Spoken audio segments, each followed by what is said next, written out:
Welcome to Fox TV News, where everything is true. Tivoli Gardens principal remains in hospital after fainting. Principal of Tivoli Gardens High School in Kingston, Marvin Johnson, remains hospitalized after fainting yesterday following an incident between a teacher and a student. Senior Superintendent Michael Phillips of the Kingston Western Police says investigators intend to meet with Johnson after he recuperates. The allegation between the student and the teacher happened about 11 a.m. The 16-year-old is accused of assaulting the 56-year-old teacher. The incident was captured on video, which has gone viral. The teen has since been charged with assaulting occasionally bodily harm and is scheduled to appear in court on June 21. At this point, Phillips said no charge has been laid against the teacher. Johnson fainted after news of the incident emerged. Bus driver killed near police station in St. James. A bus driver who plies the Cambridge route in St. James has been fatally shot just days after a taxi driver was shot and injured almost at the same location. The deceased has been identified as Stanley. Preliminary reports are that the driver was getting passengers when he was shot. The incident occurred on Fish Lane, just a few meters from the Barnett Street police station. Stanley was rushed to hospital where he later died. The police were processing the scene. Body found in Eltham View, Spanish Town. A dead body was discovered in the Eltham View area of Spanish Town, St. Catherine on Tuesday morning. Residents believe the body to be that of Michael Clark of an Eltham View address. Video clips have emerged of the grisly discovery this morning. 15-year-old Camperdown schoolgirl held with gun. A 15-year-old Camperdown high school girl was detained by police Monday after a firearm was found in her school bag. Police say the teen was detained after a vehicle she was in was stopped and searched, and the firearm, a 9mm pistol with a magazine containing 11 9mm rounds of ammunition, was found. The driver of the vehicle has also been taken into custody, while another man who was traveling with them fled from the police and is being sought. Reports reaching reporters are that about 4:30 p.m., members of the Joint Anti-Gang Task Force were conducting a spot check at the intersection of Windward Road and Mountain View Avenue. During the check, it is understood a Toyota Wish motor car was signaled to stop. The driver complied, but a man immediately ran from the vehicle. The motor car, along with its occupants, was subsequently searched and the firearm was found in the teen's bag. She and the driver were taken into custody. Up to publication time, they had not been charged. Elderly man chopped to death, suspect in custody. An elderly man was chopped to death in Morgan's Bridge on Mint Road in Westmoreland on Monday afternoon. He has been identified as 60-year-old Dalbert Stepper Jolly. Reports from the Morgan's Bridge police are that about 4 p.m., Jolly and another man had a dispute when Jolly brandished a machete. The man managed to disarm him and used the machete to chop him several times. The police were summoned, and on their arrival, Jolly's body was seen at the rear of a building. He was suffering from chop wounds.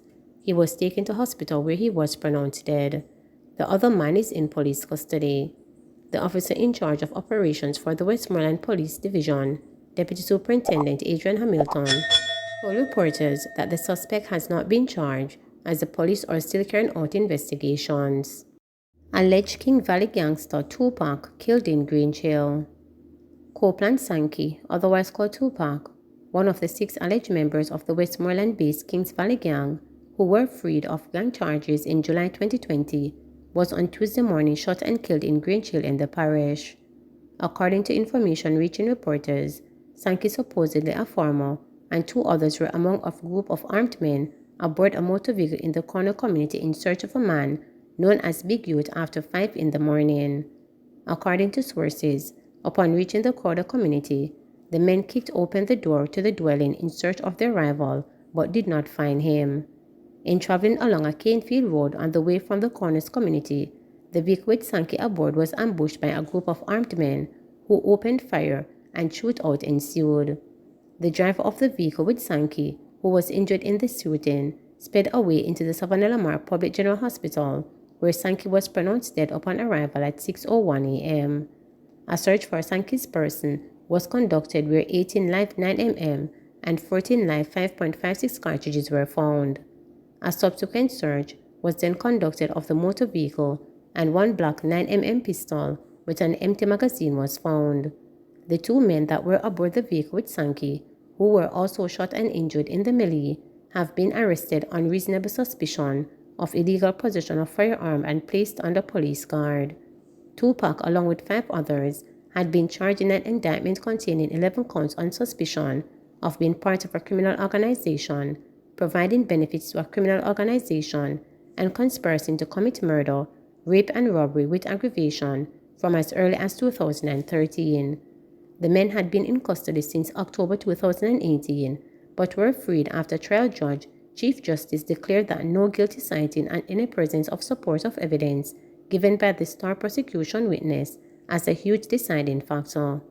The star witness over several days at the start of the trial in January, when he testified via live video link from an undisclosed location, told the court that the alleged gang members, including himself, were involved in the deadly lottery scamming scheme, committing murders and rapes in the course of robberies, and were also murderers for hire. The witness said he had in 2018 handed himself over to the police and decided to give evidence against them after they killed 7 of his own family members, including his father, aunt, 2 uncles and cousin, his sister and an in-law, in seeking to pull him out of hiding. Laborer found with bullet wounds in Pleasant Hill, St. Mary.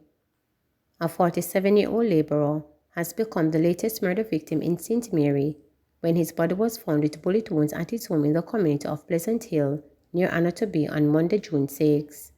The deceased has been identified as Kingsley Brown. According to reports, residents became suspicious after not seeing Brown in the community since Saturday. On Monday at about 11 a.m., residents went to the house where Brown's body was discovered on the floor in a pool of blood. The police were alerted, and the body was later removed to the morgue. Investigations are ongoing, the police stated. A total of 21 people have been killed in St. Mary since the start of the year. Police actively pursuing investigation into Shabdan. Deputy Commissioner of Police Fitz Bailey says the police are actively pursuing an investigation into popular dancehall producer Linval Shabdan Thompson Jr. Shabdan was freed of gun charges in April, was arrested again on Friday, June 3rd by the Joint Anti-Gang Task Force following an operation in St. Catherine South. Law enforcers say the producer is a person of interest in a triple murder which occurred in Rose Heights, St. James on May 25th. In the Jamaica Constabulary Force's monthly press conference held on Tuesday, DCP Bailey revealed that the police have adequate evidence against Shabdan, which led to his arrest last week. The top cop said the producer will be interviewed in short order and the proper course of justice meted out as a result. I know that he will be interviewed, and I can't comment any further on that, but the evidence that we have has implicated him, and whatever action that needs to be taken will be taken after. Shabdan remains in police custody, but his lawyer, Donahue Martin, has disclosed that the legal term intends to submit a bail application. Truck crashes into 3 vehicles on Spur Hill. At least 6 people narrowly escaped serious injury following a 4-vehicle crash on Spur Hill Main Road in Manchester on Tuesday afternoon. One of the drivers involved in the crash told reporters that an out-of-control truck traveling downhill collided with 3 cars, all heading in the opposite direction. When the truck hit the first vehicle, then the second vehicle, and was coming towards me, I was like, God, this is it, me dead now. We are begging for save we. I was on the phone with somebody talking, and I was telling him that a truck a go kill we off coming down the hill, but God a go save we, she said. This latest crash follows Monday's incident, in which another truck overturned on the accident-prone main road. The crucial Spur Hill Main Road links Mandeville and its environs to St. Elizabeth and points west. Heavily laden, slow-moving trucks often hinder traffic on the steep, difficult hill, and there have been a number of tragic accidents involving trucks down the years. Still no official resignation from under-fire JFF General Secretary Dalton Wint. Up to early Tuesday afternoon, Dalton Wilt, the embattled General Secretary of the Jamaica Football Federation JFF, was yet to submit an official resignation letter to the Michael Ricketts-led administration, despite giving a verbal commitment to the JFF president on Monday evening. A sticking point is a severance package, with Wind said to be demanding to be paid his full salary up to the end of his contract in December 2023.